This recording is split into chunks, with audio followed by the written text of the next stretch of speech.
일파 스님입니다. 우리가 이 자녀가 잘 되고 집안이 명가가 되고 또 내가 사업을 할 때 참 번성되고 탄탄대로로 되고 싶다. 모든 소원이 그렇지 않겠어요? 하루아침에 되는 게 아닙니다. 하루아침에 이게 한 대를 거쳐 두 대를 거쳐 가지고 되는데 거의가 요즘 많이 급해졌어. 다 망해먹으면 아이고 어떻게 하면 스님 살려주십시오. 종합병원에 갔는데 암 말기랍니다. 어떻게 살아날 수 없을까요? 우리 아들이 내일 모레 경찰 시험 봅니다. 이틀 남았어요. 서울대 가는데 될까요? 말까요? 국회의원이 떨어질까요? 말까요? 참 급해졌습니다. 그게 순리대로 되는 건데 우리가 잘 뭘 모르고 헷갈릴 때에는 과거에 우리 조상님들, 선조님들이 해왔던 것을 잘 연상을 해보십시오. 옛날에 우리나라에는 양반이 있고 상놈이 있습니다. 양반집, 이 사대부 집안이죠. 저 영국에 가도 귀족이 있고 저 인도에 가도 중국에 가도 분명히 레벨이 있습니다. 우리나라의 양반들을 가만히 보면 딱 세 가지를 하신 일이 있어요. 세 가지는 철저하게 지켰습니다. 그런데 바로 이 막 먹고 농사 짓고 쌍것들이라죠. 몰랐어. 또 알려주지도 않았고 오늘 여기에 대해서 설명을 해볼게요. 우리 인생살이는 거듭 설명이 나오겠지만은 내가 오고 싶어서 온 게 아니라 우리 어머니 아버지가 사랑해서 임신돼가지고 밀려나왔어. 그리고 어머니 아버지의 도움으로 성장을 하고 결혼을 하고 또 자식을 놓고 또 자식을 잘 기르고 그 다음 저 세상 가는 게 우리 인생살입니다. 그런데 우리가 고민하는 게 뭐냐? 잘 되는 거 아니면 잘 되는 거, 부자가 되는 거, 건강하는 거, 이걸 많이 고민을 해요. 인생살이는 왔다가 결혼했다가 좋은데 극락이나 천당을 가는 건데 그러려면 천당 극락을 가려고 그러면 이 땅에서 아주 착한 일을 많이 해야 됩니다. 왜냐? 언젠가는 죽을 때에 육체는 땅에 버리고 저 세상에 갈 때 우리 불교에서 772 49제 7번 재판을 받잖아요. 그래서 양반집은 접빈객, 두 번째 봉제사, 세 번째 뒤에 말씀드릴게요. 접빈객 봉제사는 철저히 해왔어요. 즉 접빈객이란 옛날 양반집에 이 기아집이 있으면 꼭 사랑채가 있습니다. 그 앞에. 그 사랑채는 뭐냐?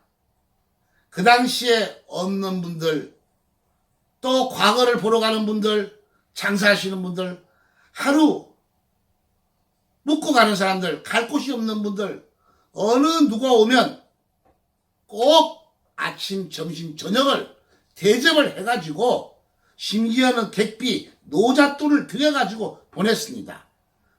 즉 덕을 쌓았다 이거죠. 이 덕을 많이 쌓아야 내가 죽었을 때 극락세계를 가기 때문에 이게 첫 번째입니다.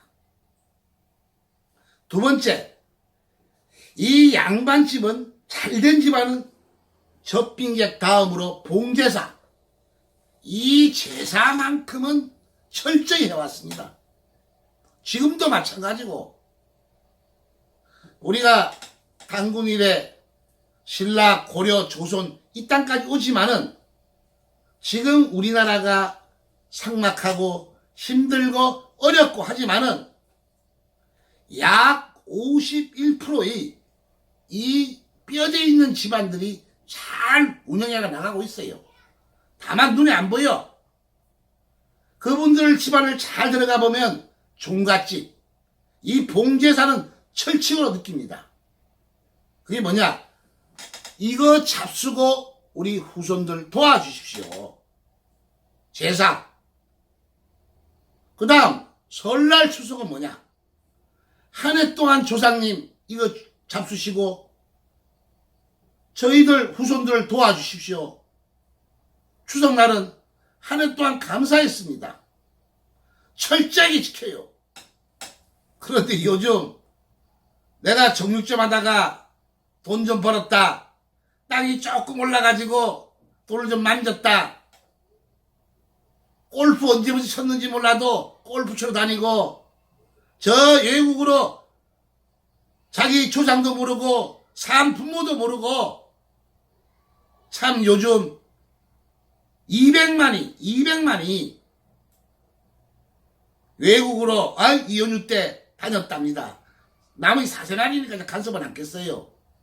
언젠가는 망조 듭니다. 세 번째, 이 산끝 집안에는 집에 가면 병풍이 없었어요. 이 양반집에 가면 대감집이라든가 포졸 대장만 해도 이런 병풍들이 집에 꼭 있어요. 이게 무슨 뜻이냐? 바로 운을 끄잡아 드리는 거예요. 이 운을 끄잡아 드리는데 사군자 그림으로 해가지고 대체한 집안이 있고, 바로 어떤 집안에는 자기 종교 서예, 그 중에서 제일 으뜸가는 게 이 금강경입니다. 금강경. 이 금강경의 유래는 스님이 많이 설명했죠. 이 중국에서 그 당시에 중국에서 많이 유행이 됐던 건데, 우리가 불교가 중국을 통해서 이 조선으로 건너왔죠. 이 한국으로. 그 당시 우리가 의상대사하고 이 원효대사가 당나라로 유학을 많이 가셔서 공부를 해올 때입니다. 이 두 분이서 당나라로 유학을 가시는데, 그때는 걸어서 가니까 어느 산속에서 잠을 자게 되지 않습니까? 눈을 떠보니까 목이 말라 물을 먹었던 게 해골물을 드신 거야.